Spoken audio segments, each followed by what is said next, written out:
life. If you plant a seed, you will notice that it takes some time to grow. This may be for several days, weeks, months and in some cases years. अब जैसे अपन कोई सी plant को उगाते हैं है ना, तो उसके लिए उसका सीड अपन मिट्टी में डालेंगे तो उसको ग्रो होने में काफ़ी टाइम लग जाता है. कोई तो वीक में भी प्लांट बड़ा हो जाता है, कोई मंथ लग जाते हैं और किसी किसी को काफ़ी साल लग जाते हैं उस प्लांट को बड़ा होने में. ठीक है.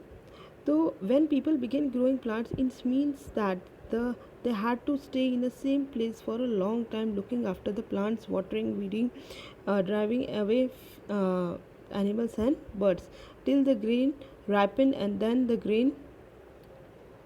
grain had to be used carefully. और जब वो लोग प्लांट्स को उगाते थे, मतलब सीड्स को सॉइल में डालते थे, तो उसकी देखभाल करने के लिए जब तक वो पूरा प्लांट ग्रो नहीं हो जाता और उसके ऊपर फल या फ्रूट्स जो भी उन्होंने उगाए हैं ग्रीन्स वो नहीं उग जाते, तब तक उनको उसका ख्याल रखना होता था प्लांट्स का. तो उसके लिए उनको एक ही जगह पे स्टे करना पड़ता था.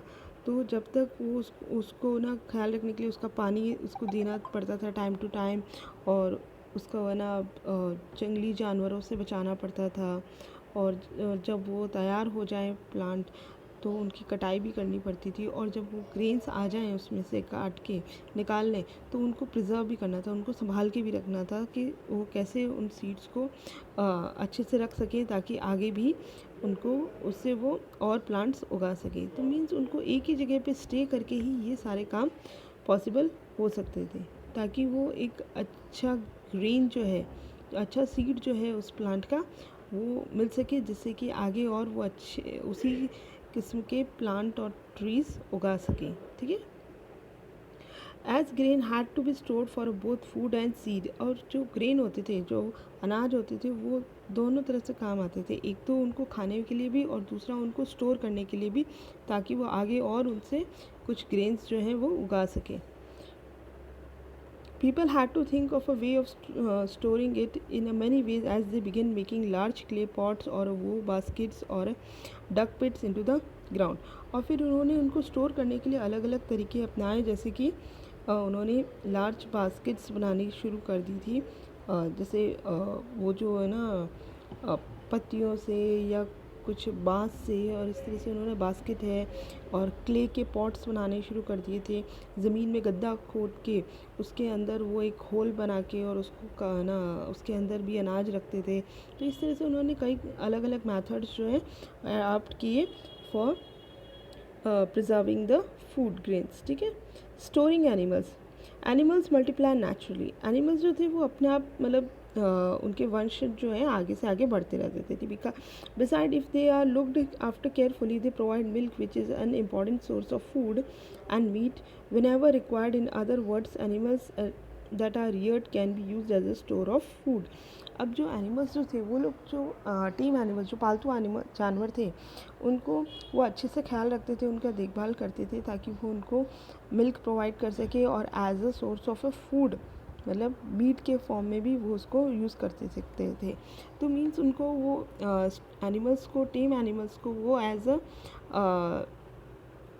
फूड प्रिजर्वर के रूप में, मतलब उनको वो संभाल के रख सकते हैं as a storage of food, कि कभी मान लो ग्रेन्स वगैरह अवेलेबल नहीं हो तो वो उन एनिमल्स का भी मीट या मिल्क जो है वो एज अ फूड के रूप में यूज़ कर सकते थे.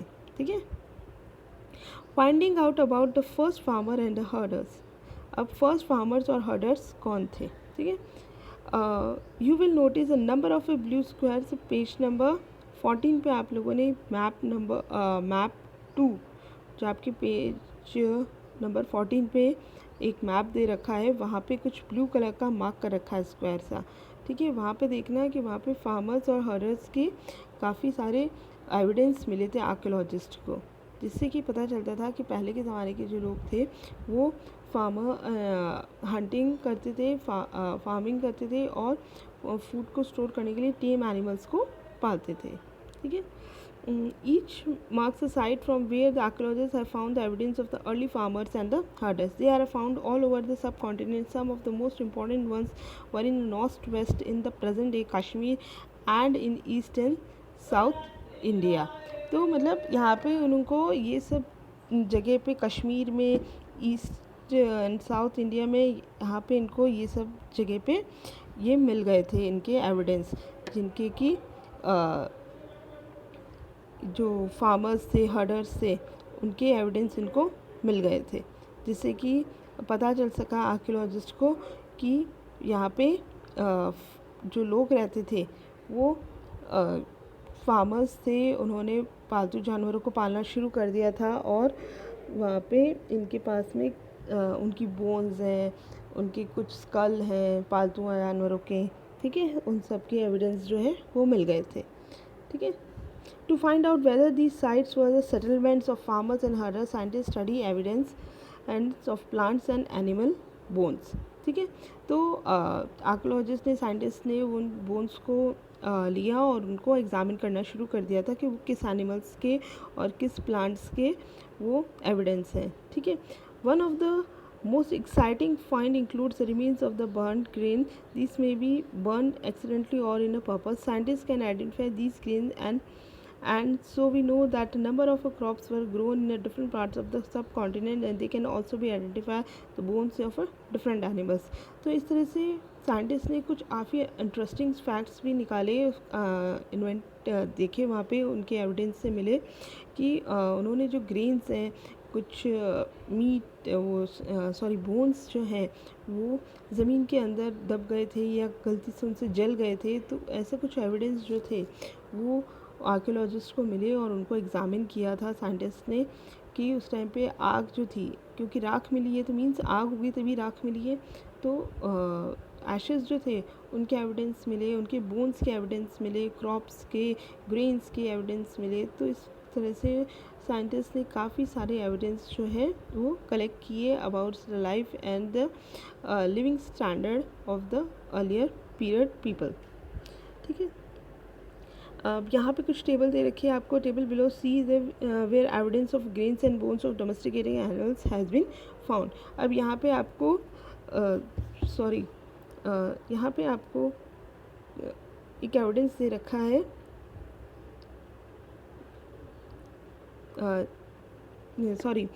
टेबल दे रखी है जिसमें कि फाइंड आउट हो रहा है कि ग्रेन्स एंड बोन्स जो हैं वो कहाँ कहाँ पे मिले हैं।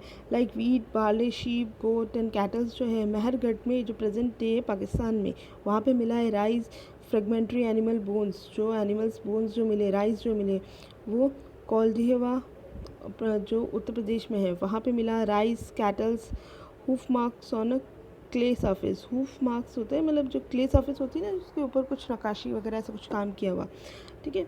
तो वो कहाँ पे मिला है ना, राइस एंड कैटल्स हैं ये महरगढ़ में जो उत्तर प्रदेश में, नहीं महागरा। और वीट एंड लेंटल्स जो है वो गुफकुरल जो कश्मीर में है। Wheat and lentil, dog, cattle, sheep, goat, buffalo जो है बुरज़ोहम जो कश्मीर में है। Wheat, green gram, barley, buffalo, ox जो है चिरांड में बिहार में। And millet, cattle, sheep, goat, pig जो है वो हॉलर जो आंध्र प्रदेश में है, ठीक है। और black Graeme, millet, cattle, sheep, pig जो है वो पियमपल्ली कहाँ पे, आंध्र प्रदेश में। तो ये इस तरह से कुछ नाम है जहाँ पे कुछ ग्रेन्स हैं, बोन्स हैं, जो आज की तारीख में ये जगह है वहाँ पे इनके कुछ एविडेंस मिले हैं, ठीक है। Now towards a settled life. अब यहाँ पे जो अपने जो पुराने लोग थे, आर्कियोलॉजिस्ट ने उनके कुछ एविडेंस देखे कि उन्होंने मतलब उनकी जो लाइफस्टाइल थी वो कैसे वो एक ही जगह सेटल हुए, ठीक है।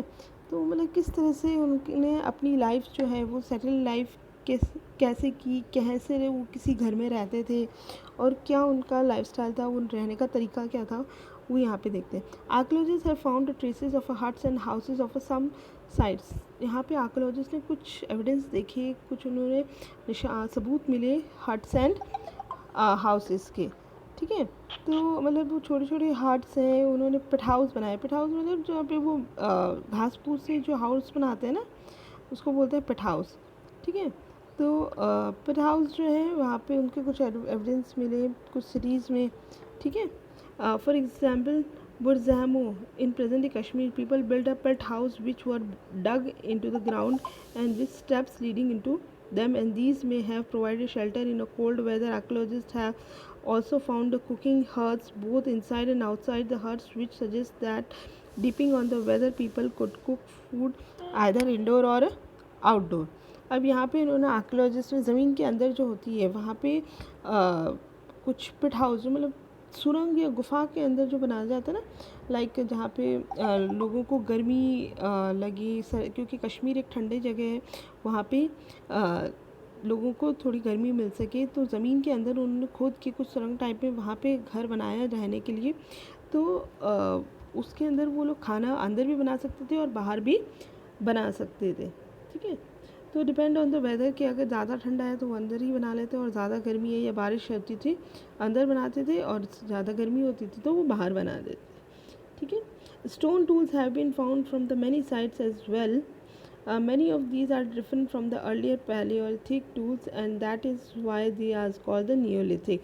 These include tools that were polished to give a fine cutting edge, and mortars and the pestles used for grinding grain, and other plant produced mortars and pestles used for grinding grain even today. अब देखो यहाँ पे जो tools थे वहाँ पे उस time पे जो टूल्स भी बनाए गए थे, ठीक है, स्टोन टूल्स जो पत्थर के ना औजार बनाए गए थे उनके भी एविडेंस मिले, ताकि आगे से यहाँ पे देखो आपको कुछ पिक्चर्स दिख रही होगी स्टोन टूल्स की. ये कुछ औजार थे जिनको कि खाना बनाने के लिए जो सब्जियाँ वगैरह या फ्रूट्स हैं उनको काटने में मदद करता था या मीट वगैरह को काटने में मदद करते थे. तो इस तरह की कुछ शार्प एंड पॉइंटेड टूल्स उन्होंने बनाई थी. ये भी एविडेंस उनको आर्कियोलॉजिस्ट को मिले थे अलग अलग जगहों पे. ठीक है, तो ये कब के थे? जो many these were different from the earlier palaeolithic and that is why they are called the neolithic. ठीक है, तो ये कुछ पैलियोलिथिक टाइम से अलग थे तो इसलिए इनको किस में रखा गया? नियोलिथिक एज में.